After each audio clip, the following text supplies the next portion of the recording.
This episode is brought to you by State Farm.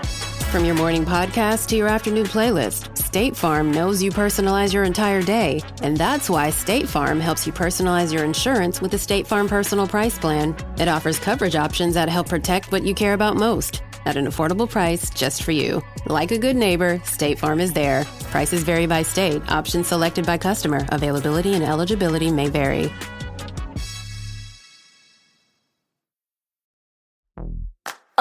I think I just won my taxes. Yeah?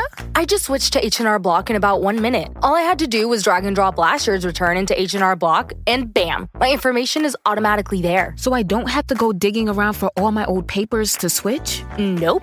Sounds like we just leveled up our tax game. Switching to H&R Block is easy. Just drag and drop your last return. It's better with Block. I was scared for my mother because she, told me, if your father finds this out, he will disown you and divorce me.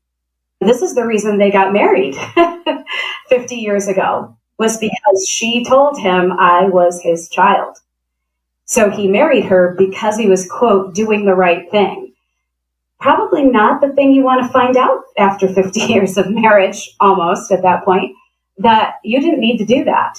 You spent your life in a marriage that you did not need to be in. And, of course, like any marriage, it had its ups and downs, more downs than ups. They were young and didn't really know each other and got married for the wrong reasons, and somehow were able to sustain it for public consumption for a long time. And so her expectation of me was that I would continue to, play the game, be the good girl, and not say anything. Welcome to DNA Surprises, a podcast that delves into the world of unexpected DNA discoveries. I'm your host, Alexis Auersalt. In July 2021, my life took a surprising turn when I found out that I'm an NPE, a person who has experienced a non-paternal event. In other words, my biological father isn't who I thought he was. Join me as we explore the stories of NPEs, adoptees, and donor-conceived people and their families. Get ready to unravel the astonishing journeys that begin with a simple DNA test. This is DNA Surprises. Welcome to Season 9 of DNA Surprises. This season, we're going to cross 100 episodes, and in celebration, I am so excited to share new stories as well as updates from past guests that you won't want to miss. Before we begin this episode, I also want to give a big thank you to everyone who has joined the Patreon community.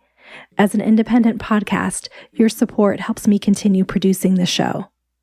If you aren't on Patreon yet, join me over there for ad-free episodes, early access, bonus content, and weekly DNA discussion posts. Joining is free, and you can listen to episodes 1 week early and ad-free for as little as $5 per month.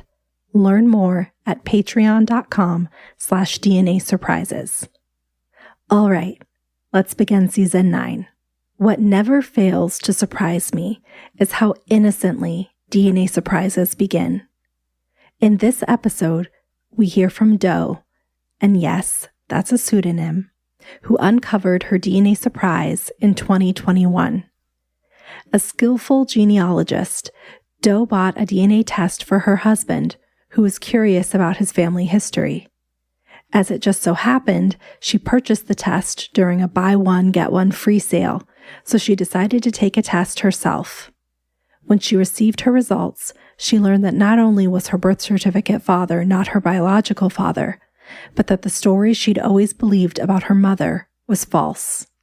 She shares how the discovery and the continued secrecy have affected her, and how she uses her experience to help others. Thank you for sharing your story, Doe. My name is Doe. I use the pseudonym to protect my identity.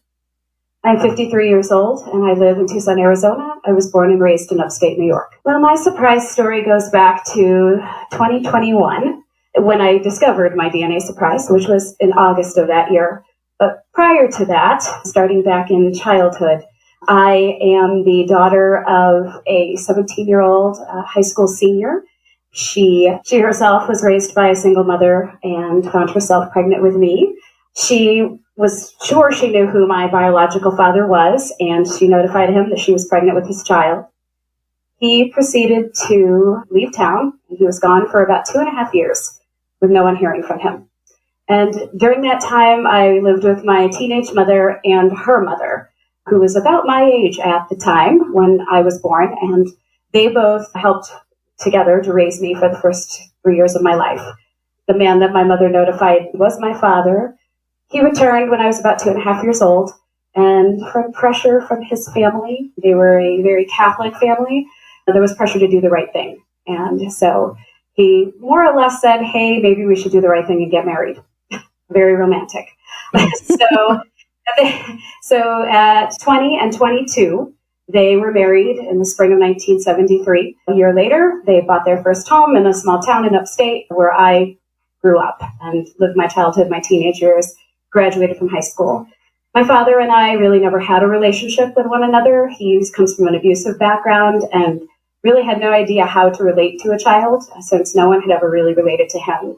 So it was a very contentious, stressful, abusive upbringing in a lot of ways. And with a mother who was young and had no real sense of her own self or power to try to defend me against it. So I got out of that town and the house as soon as I could. I went to school in New York. I went on to get married, had 2 children. The marriage did not work out.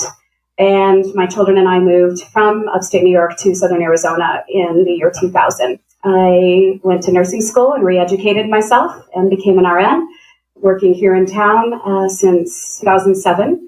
And that's sort of where my ball starts rolling. Is I have been at my job for many, many years. One of my colleagues who work on the same floor as I do came to me one day and was talking to me about the fact that she had just celebrated her 65th birthday and that she had been adopted as a 30-day-old infant from a home for unwed mothers in Richmond, Virginia in 1956, and that she had done a DNA test to see if she could find family members. She had heard a rumor that I was a genealogist. That was something I had done as a hobby. Shortly after having my first child, I was interested in where I came from and what I was contributing to my child genetically and ethnically and culturally. And so I had started not knowing a thing and self-taught. So it had been quite a while. I was pretty skilled at the genealogy aspect of what she was looking for. The DNA aspect, not so much. The DNA portion, like in nursing school, was rather limited. So it was going to take a bit more of a deep dive for me to figure out. So you were just interested in family history. Your interest in genealogy had nothing to do with suspicions that you might have had. Correct. Okay. My father-in-law at the time, he was an avid amateur genealogist, and he was sort of sharing his finds with me regarding his side of the family. And so when my children had such a complete picture of who they were genetically and genealogically on one side of their family, I was hoping to provide for mine as well. So that's where my interest in genealogy came up. Okay. Just to sort of fill in that gap for my children. And I just really loved it. Okay, so going back over to your colleague, she's wanting to do some digging into her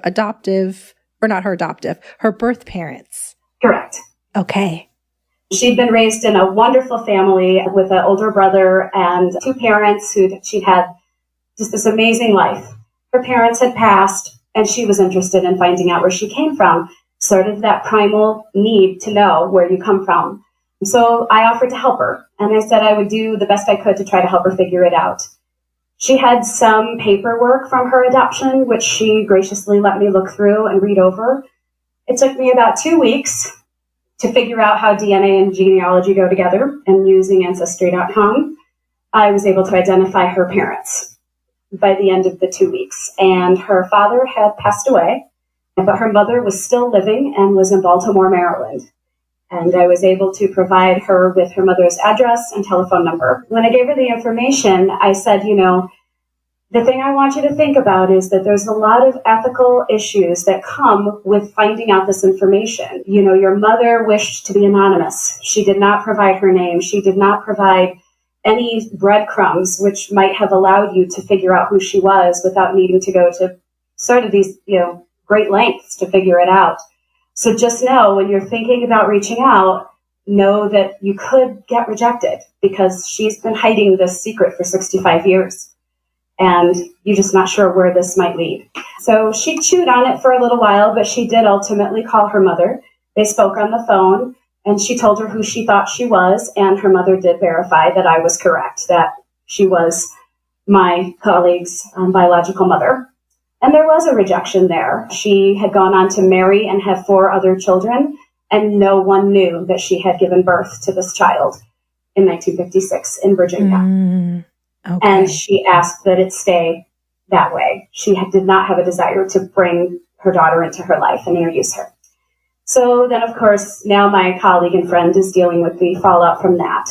But she did have a very good experience with her paternal side. They welcomed her with open arms. She's been to Virginia several times to see them and was eternally grateful to me. And it was a really wonderful feeling to be able to help someone figure out who they were and to see more or less a really good experience for her. So after that, my husband, he wasn't my husband at the time, but he is now. At the time, he had said to me, why don't you do a tree for me? Just out of curiosity, I'd like to see what you can come up with. Okay, sure. So I took what I knew and started putting a tree together for him. And I pretty quickly discovered that his father's father was an illegitimate child. So he had taken on his mother's last name, and there was no birth certificate for him, no christening records, nothing. He was born in 1897 in Arkansas, and in the mid-40s, he had filled out a delayed birth certificate to allow him to be eligible for Social Security. And on the delayed birth certificate, when asked if his birth was illegitimate or not, it said no. So wow. Okay, so so he was. I want to stop you there because I didn't realize that this was something that was documented, the illegitimate versus legitimate. Correct. That's actually on paperwork. It is on his actual delayed birth certificate form, yes. Wow. Okay, and so this is your husband's grandfather. Correct. Okay. And of course, he passed on in 1976, and my husband's father passed in 2011. So anyone that would have had any possible information to give us was gone at that point, with me being able to ask the questions to get to the bottom of it. And so when I presented my husband with my findings, and he said, how do I figure out who my great-grandfather was? And I said, well, you're going to have to do DNA. I have no way of figuring this out without having that tool to help us narrow it down. Your great-grandfather could be anyone.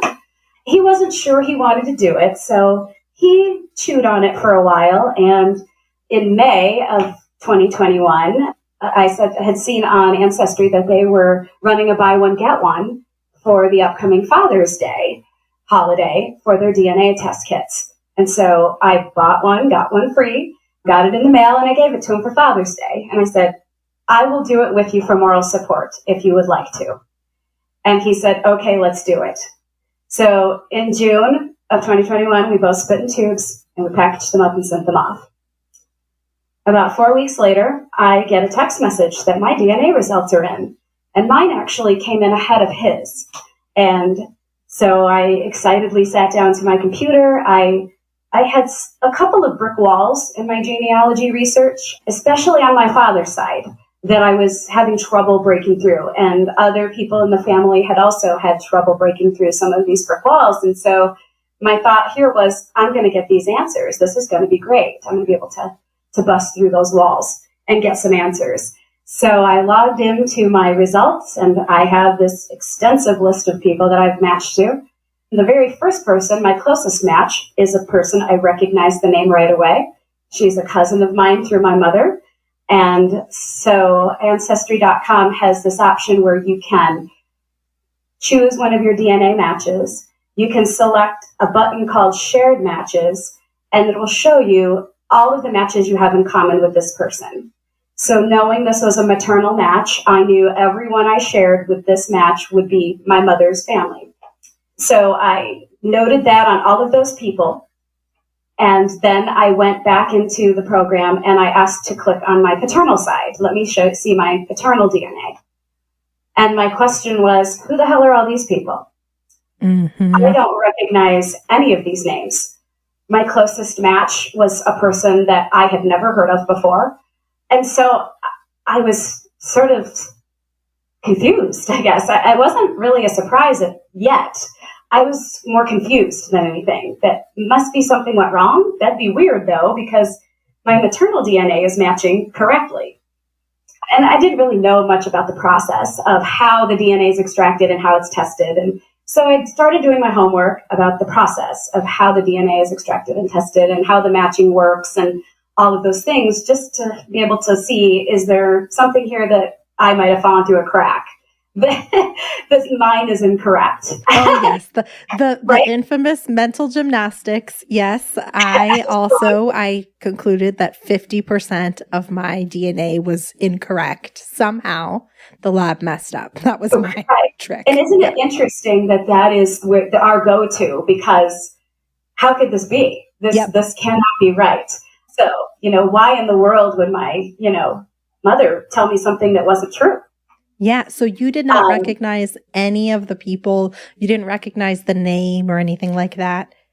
No, none of it. There was no one on my paternal DNA matches that I recognized. So the story that my mother had always told me was that when she got pregnant with me, she lost her virginity. So I grew up believing that, gee, Mom, that's awful. Like, I felt really bad for her. You lost your virginity and got pregnant. Like, that is so rough. Oh, gosh, Mom, that's awful. And so I was coming into it with that being my knowledge base. So it literally was impossible for anyone other than this man to be my father. And why would my mother tell me something that wasn't true? So what I did then was I started to look at my top matches, and I'm trying to figure out a way, using my genealogy, my new information for genetics and DNA, and how am I going to figure this out? So I took my top 20 paternal matches, and I figured out how they were all related to each other using my genealogy skills and using databases online, Ancestry.com, Facebook, you name it, I was using it. And so I was identifying these people and identifying their relationship to one another. There was one person on my match list that I had reached out to and said, hey, Ancestry says we're related. Do you have any clue how? And she said, no, I did my DNA because my father is adopted. And I was hoping to find his family for him by doing my DNA. And I said, well, your father and I are related through my paternal line, apparently. So I was trying to grasp at any straw. Who can give me any information about who you are so that, maybe I can figure this out? My next thought process was that maybe my grandfather isn't who I think he is. Maybe my father is the person whose DNA is not correct. So I sort of went down that rabbit hole briefly and then sort of backtracked. No, that probably isn't likely. And so there was one day in the beginning of September, I would say, of 2021, I'm sitting at my computer and I'm looking at the Excel spreadsheet and the family tree and all of the work I had done to figure out all of this. And my husband says to me, so anything new? And I said, no, I'm so confused. I just don't even know. I'm not sure what I'm looking at anymore. I don't know where I fit in all of this. It just doesn't make any sense. And he said, if this were someone else's DNA, what would you tell them? And I paused for a very long time and said with a very shaking voice, I would tell them that the man they think is their father is not their father. And he just put his hand on my shoulder and let me cry. Up until that point, had it even crossed your mind, or had you fully pushed it out until he asked you that question? I think I'd fully pushed it out. I was not willing to even entertain the idea, but he has a way of bringing things into focus for me when I'm having trouble figuring out which direction I'm going in. And he broke it down to the very simplest common denominator. Take yourself out of the equation. Now what do you think? Yeah, that was a good question to ask and kind of bring things into focus. So I'm so sorry. That is devastating to realize, especially you've been doing all this research, trying to make it make sense in a different way. What do you do once you realize that this is the case? It took a few days for me to sort of get my feet back under me. What I really felt initially was I was angry at my mother. It was the very first thing I felt. I felt cheated and I felt manipulated, and I was going through all sorts of scenarios in my head. How could this be? Given what I knew, what I thought I knew to be true about my conception, how can this even be possible? Then I started to really sort of get scared because I was still trying to protect my mother subconsciously, I think. I started to think maybe I was the result of an assault and that she had tried to keep it quiet. This is, obviously culturally, this is a problem in our society that women are the victims of sexual violence and are not believed. And at the time I was born, absolutely not. Would she have been able to tell anyone anything like that? And would she have been believed? So my thoughts then sort of turned to really devastation for her, because what if this is what has happened? And boy, this woman raised me, the child of violence, and I was going down all of this rabbit hole with this as well. So I knew that I was not ready to talk to my mother about this and to ask the big question, which was, who is my biological father? Yeah. After a few days, that's right immediately where I went to. The thing that I felt most grateful for through this whole process was I had the skill set to figure out who my father was. And so when I removed myself from the picture and just sort of looked at myself as a client that I was going to help figure out where they come from, things started to fall into place pretty quickly then, once I put on my genealogy hat and took off my NPE hat. And I was able to figure out who my biological father is pretty quickly. I found a picture of him online, his high school yearbook photo, which I look exactly like. He has a daughter that's 5 years younger than me, who could be my twin. When people see the photograph of her, they think it's me.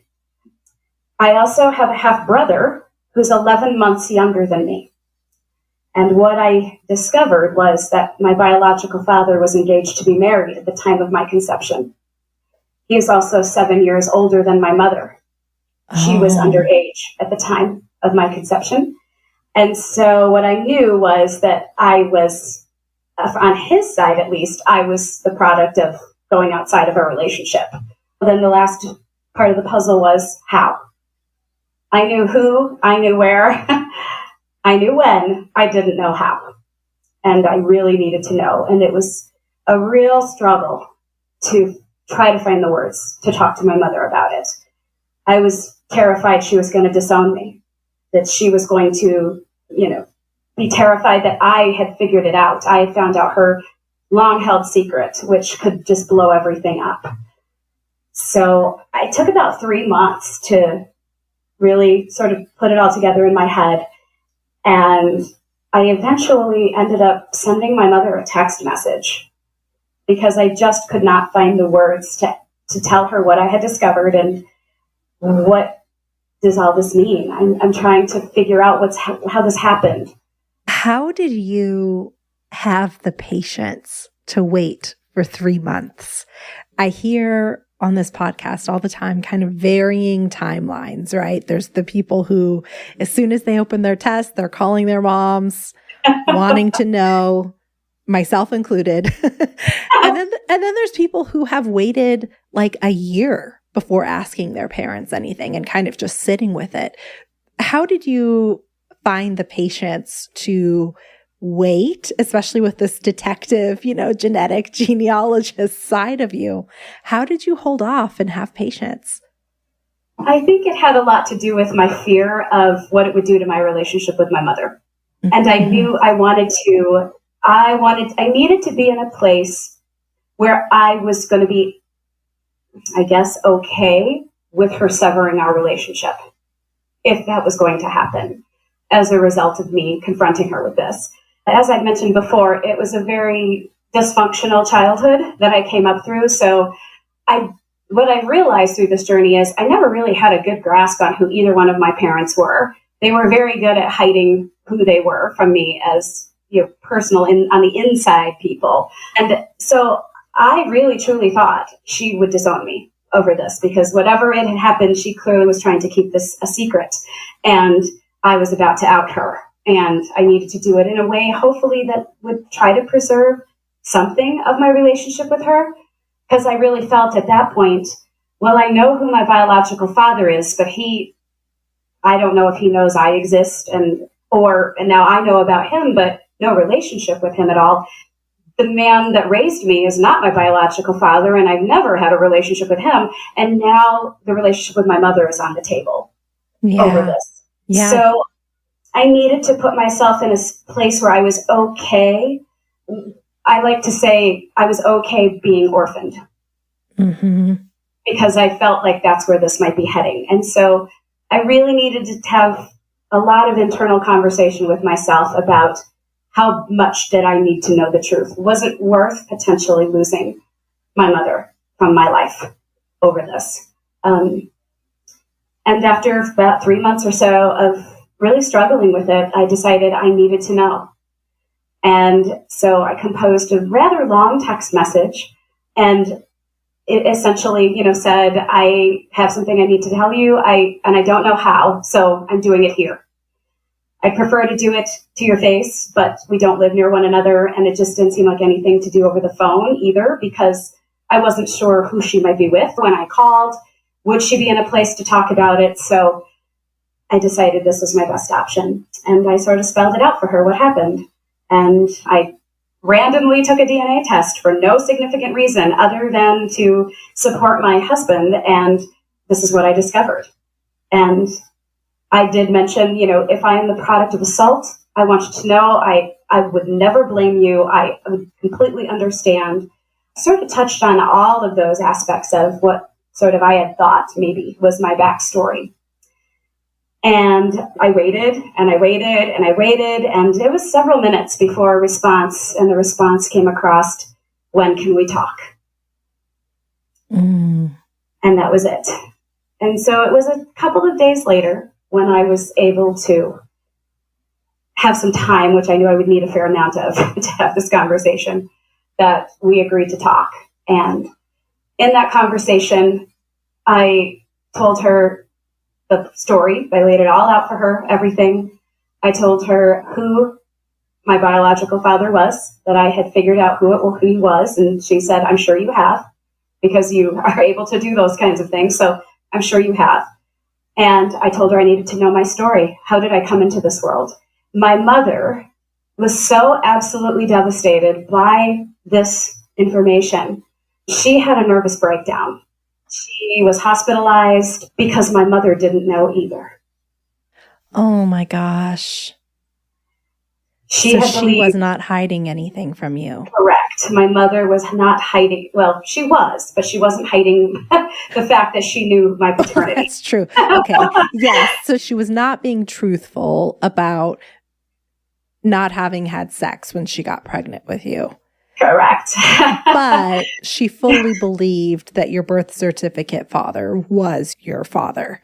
She absolutely believed it. And so I knew in that moment that she was telling me the truth, that she did truly believe that my birth certificate father was my biological father.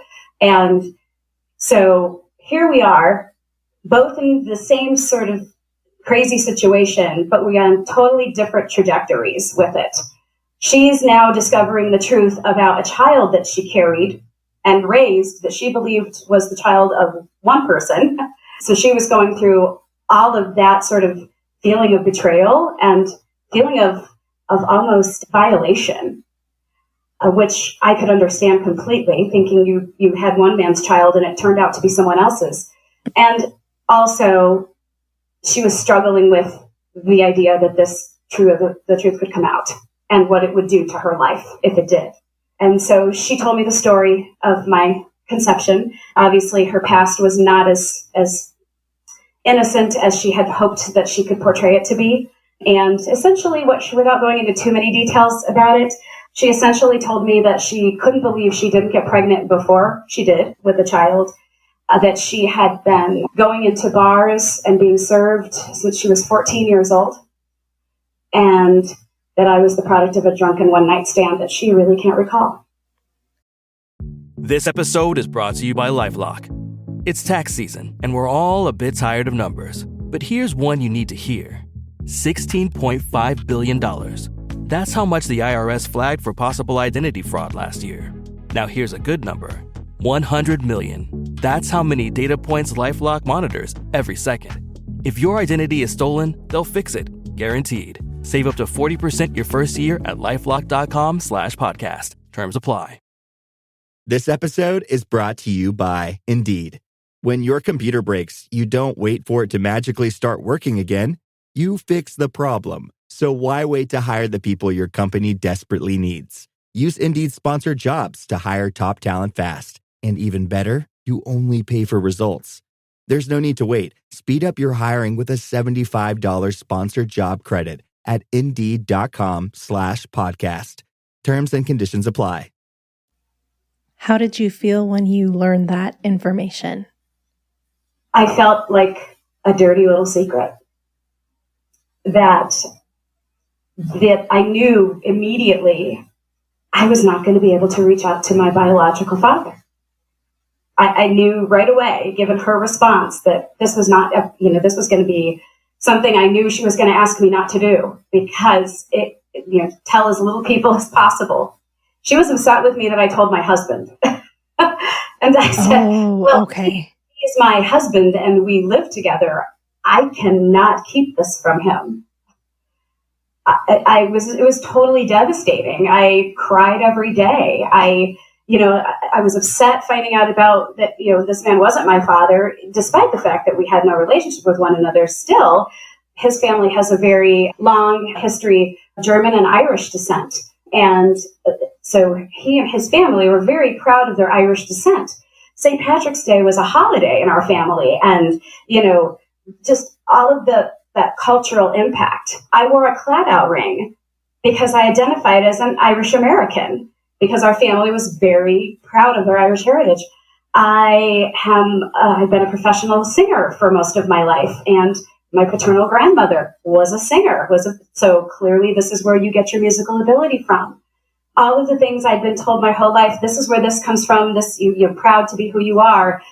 Where did this all come from then? Because clearly I did not get my voice from her. And am I Irish? I don't know. I have no idea.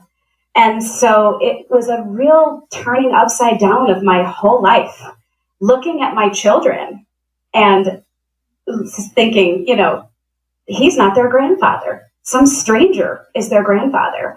And when I put the photo of my biological father at 18 against the picture of my oldest child, who was in his mid-20s at the time, they are each other's doppelganger. Like, looks exactly like him. I have a nephew through my half-sister who looks just like my second son.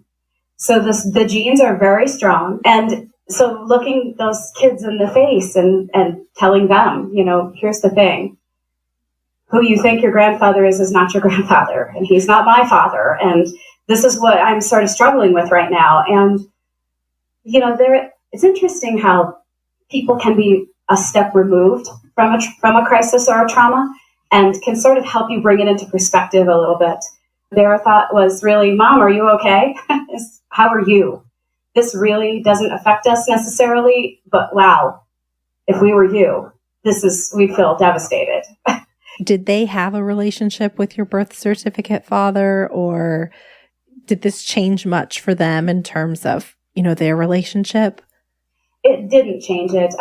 So I had been in Arizona since they were 2 and 4 years old. Okay. So they'd grown up away from that part of their family, occasional phone calls, video chats, a visit here or there.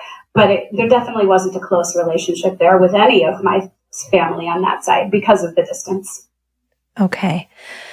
Wow. So you are just dealing with so much turmoil and feeling completely uprooted, and your mom does not want you to tell anyone. But it sounds like you told your husband, he's your rock there, and then you tell your children. Who else do you tell when you have this kind of push from your mom not to disclose? Well, it was tough to decide who to tell and who not to tell, because clearly this was affecting my day-to-day existence. And so friends were aware something was very wrong. And so it was difficult to know how much to reveal, how much to say, and whether to say anything at all. So what do you do? So I found a therapist and I started seeing a counselor.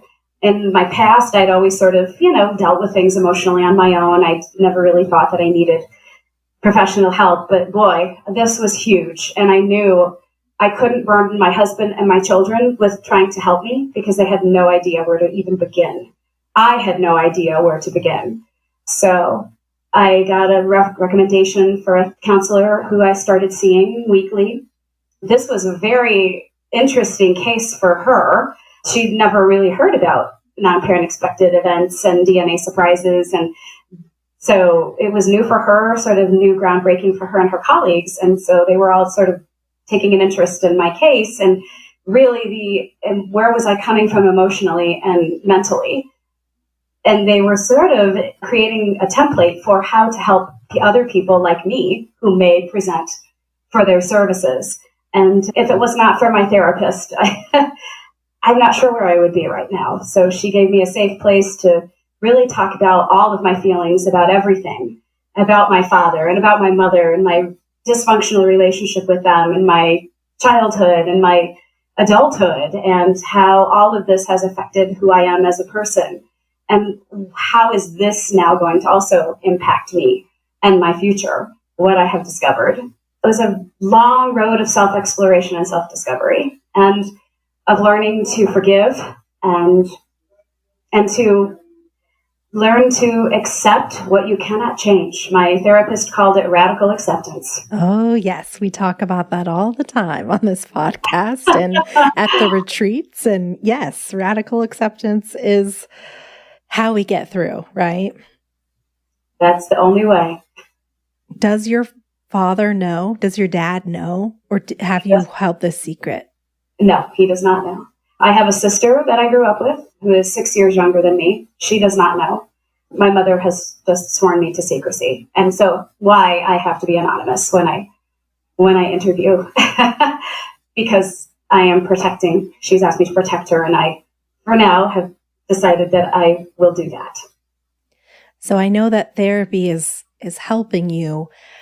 How are you coping with holding on to the secret, and how is that affecting you? Well, it's made me feel freer, oddly enough. I'd always felt growing up that I was not where I was supposed to be. And I'm sure you hear that 100 times over. You always feel like you don't fit, like you're the oddball. And, even when your parents are pointing it out to you, we just don't understand where you come from. I was the first person in my family to go to college. I actually have 2 degrees. I was the first person to become a professional musician in my family, even though there were people with musical ability. I just always sort of had this go-get-em sort of attitude about life. And everyone else was very much, I'm going to stay in this town in upstate New York and not leave. This is all I want to know about. I don't want to know about anything else. Mm-hmm. So I really felt a lot of freedom after a while because, boy, this explains a lot, doesn't it? It really helped me to see, you're right, you don't belong in this situation, and there's a reason why you don't belong here. And this is the best reason of all. Like, it's actually in your DNA that you don't belong. And you're just channeling who you are, nature versus nurture and all of the things. Clearly, there's something there for nature, because once I was able to delve a little bit further into my biological family, I started to get answers to my questions. Yeah, that is so fascinating how you've been able to use your expertise to find out so much information. And you still have not contacted your biological father. Is that correct? That's correct. Do you want to? I do. However, I'm not at a point where I feel like I would be willing to accept the fallout from it, the potential fallout.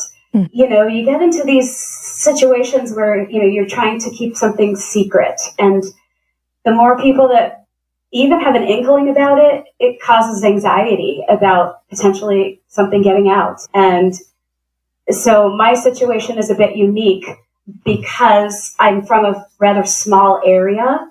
The sister that I grew up with and the sister that I didn't grow up with went to school together and were in the same grade. Oh, wow. Okay. So my half-sisters know each other. They're actually friends on social media. Oh my gosh. Okay. So you're really kind of just sitting back and watching that. Yes. There's other connections as well, which are a bit complicated to explain without like a diagram, but there's a couple of different ways that it's sort of hits really close. If I were to reach out to my biological father and let him know of my existence and my son's existence, and if he were to say to me, I want to introduce you to the family, I want to have you be a part of things, I would be unable to do that because my half-brother and sister know who I am. We live in a very small area. My sister that I did not grow up with, her husband has known me since childhood. Oh my gosh. Wow. So if I came out to my bio father and he introduced me to the family, this man is going to say, what? This isn't your father. Yeah. This other guy's your father. He's been your father my whole life. Well, he actually hasn't been. So I feel like I'm feeling anxious just hearing right? this and all of the close connections. And, you know, it's like you're like on a razor's edge, right? Of proximity to these people. For sure. There's no 6 degrees of separation here. It's maybe 1 or 2, and that's it. So in your ancestry results, did you toggle it so that people can't match with you? Is there a concern about the siblings you grew up with taking the test and seeing that you're half siblings or somebody else finding you? So there was, but I was able to disguise my identity on Ancestry. So you can use like an alias as far as when people are looking at any information you have on Ancestry. Instead of my name being attached to it, it will be my alias attached to it, which is like, it's sort of like a code name that you can use. Some people just use their initials for their Ancestry account so that nobody can figure out who they are that way to keep their things private. So I just switched everything over to an alias, and I named my tree, DNA family tree, keep it all very sort of benign. And of course, anybody that's living in the tree is not visible to other people looking at your tree. Even if you make it public, your living people are not shown. And so if, say, one of my half-siblings through my biological father were to test, they're going to match to me, but they're not going to be able to get too much from my tree except to see past, like to the grandparents level. That's about as far as they'd be able to actually see. So my biological father has 2 brothers as well. And so I felt pretty confident that given how much time it took me to do the whole genetic genealogy thing and figure out how to work all of that, someone without that background just logging in and looking at their DNA might not go that far to say, I'm going to try to figure out who this is. And I have had matches come along since then through my biological father. And what I'm discovering is that there are a lot of what I call disenfranchised children from this family. So there's people out there that are testing because they don't have a connection to their family and they are part of my paternal family. So there's a group of 5 men, one of them being I matched to his daughter on Ancestry. She's the one who told me my dad is adopted, and we did this test to see if we could figure out who his parents are. What I discovered is that he had 4 half-brothers. All of them shared the same mother, who is a cousin of my biological father. But all 5 of them were raised either in foster care or were given up for adoption and didn't know about one another. So I was able to bring 5 brothers together. Okay, I was going to ask, did you make a connection there? Yes, Wow. I was able to identify all of their biological fathers for them. That's incredible. And do they now have like a relationship? So they are all now, in contact with each other and going over memories and seeing, some of them are seeing photographs of family members for the first time. This is your biological mother. This is your biological father. So it's been a really great experience for all of them. And I find myself being surrounded by people who are all having really good experiences with their DNA. And I find myself at the center of that storm in a position of not having the same experience as them. Yeah. So you kind of are at this point, you've told the people that you've told, and you are now anonymously kind of moving through this space. Where would you say you are now with everything, and what do you hope for next? I feel like I'm in a reasonably good spot now. I can talk about this without crying. So I always thought that was really great. The first time I was able to have a discussion about this with someone and I didn't spend the whole time in tears, that I felt was a good sign that I had reached a good point where I can talk about it and it still hurts, but I have a handle on it. But I find a lot of healing in helping others, because I know how I felt when I had that realization that this man is not my father, then who is? And when I put myself into someone else's shoes, who maybe like me, who didn't feel like they could reach out to their mother immediately and find out what was going on, or just wants to sort of figure it out on their own without pulling other people in, how can I help them? Because I know if I wasn't able to help myself, I would have went crazy. Because I needed that information. It gave me something to focus on and something to channel that pain and anxiety through to find my truth. And I know how reassuring that can feel to find it. It starts a whole other cascade of emotions and feelings once you figure it out. That's not the end. And I think that anyone who's been through this, I don't know, maybe if you would agree with me, but there's always another question. There's always another piece of information you want to know. And no matter how much information you find out, will it ever be enough? Yes. That's something that we've definitely talked about. And the fact that you kind of sometimes have to make peace with the fact that you will never, that radical acceptance, that you will never have all of the answers to the puzzle. And that's Absolutely. Kind of just how it is, right? Like you can get a ton of answers, especially if people are alive and they're willing to talk. But there's always, like you said, there's always something that pops up, and you have to weigh the relationships in your life, and if you're willing to put those at risk, and just all of the things that you touched on.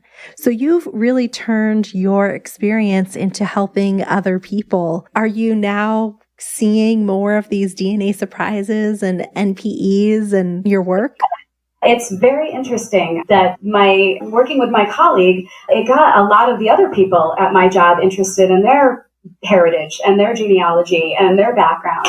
And I've had several people at work approach me and say, my results are in, can you take a look at them because something's weird? And so I have helped several people figure out. A friend of mine at work is currently looking for a half-sister that is 18 years older than her. She was unaware that she had a sister that was 18 years older than her. And so with my help, she did the DNA test, and we are now actively searching for her half-sister who is placed for adoption. Well, I think it's so beautiful that you are helping other people in these situations. And I can't imagine the level of empathy. Well, I guess I can because I've been through it too. But, the level of empathy that you're able to provide because you've gone through these experiences and these emotions and had these questions come up. And I think, there are wonderful people doing wonderful work in this space, helping people find their families. I think the fact that you are also an NPE is really impactful, though, for people that are going through this experience. So thank you for the work that you're doing. I appreciate that. Yeah. Now, I do want to touch on your podcast. So Doe is going to launch a podcast soon that's going to dive more into the DNA surprise world and also the genealogical aspects of it. Is that right? Yes, that's correct. Can you tell us more about it? Yeah, so the podcast is going to be called Decoded: Secrets of the Family. The beginning of it is going to be, I'm going to be having some of the people that I've helped. I'm going to be interviewing them and having them tell their story, much like I'm doing today. And then sort of put in there the mix of, then I found out who I really was. And this is how I did it. This is who helped me, whether it was me or a search angel or any number of people out there who have the ability and the skill to help people find their truth.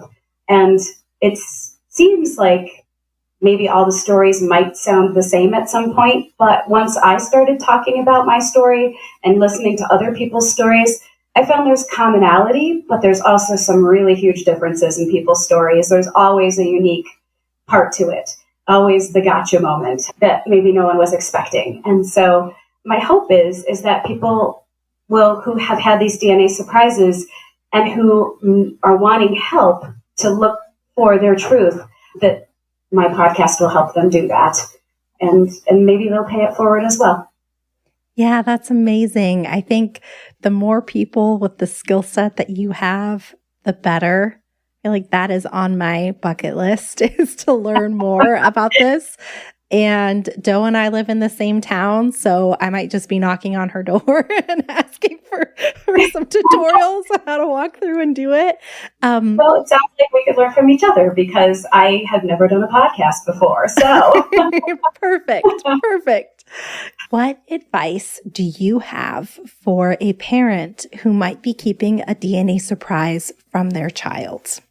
Well, my advice is probably hard advice, but you need to be honest with your child. The devastation that comes from finding it out any other way is really destabilizing. It really causes people to question their whole identity, their whole life. Woulda, coulda, shoulda. Me with my not so great relationship with my birth certificate father, of course, those questions have come up. What would my life have been like if this other man had raised me? What things would have been better? What things might have been worse? So be honest and give them the information that they're asking for, that they need. Because finding it out from Ancestry.com or finding it out from a relative who might know, who gets loose-lipped, or this is not the way that somebody should find out that maybe they don't have the whole truth about who they are. Thank you for sharing that. And what advice do you have for someone who just uncovered a DNA surprise, like being an NPE? First thing is find somebody you can talk to. Internalizing how you're feeling is going to chew you up and spit you out. Needing to find somebody you can talk with, not even necessarily who has any type of counseling expertise or even with DNA surprises, just someone you trust, who can listen to what you're saying, who can help give you sort of like that same advice my husband gave me, help sort of simplify it, help you see the forest through the trees. What is it exactly I'm upset about, and what is it I want to know? And sometimes friends, people can help you tease out what it is you're feeling and what it is you need to know. And from there, maybe find a good counselor and find somebody that knows how to do genetic genealogy who can help you figure it out. Doe, thank you so much for coming on the podcast and sharing your story. I love talking to people who have taken this very difficult experience and then used their own experience to help others. It's so inspiring to hear the work that you're doing. And for anyone who's listening, I will be sure to put Doe's new podcast in the show notes when it launches. Thanks again for joining me. I appreciate it. Thank you. Thanks again to Doe for sharing her story. And be on the lookout for her podcast, Decoded: Secrets of the Family, coming out soon. If you have a DNA surprise that you'd like to share, submit your story at dnasurprises.com. And remember to join me over on Patreon for ad-free listening, early access to episodes, and so much more. Until next time. This episode of DNA Surprises was hosted, produced, and edited by me, Alexis Auersalt. It was mixed and mastered by Josh Auersalt of Siren Recording Studios.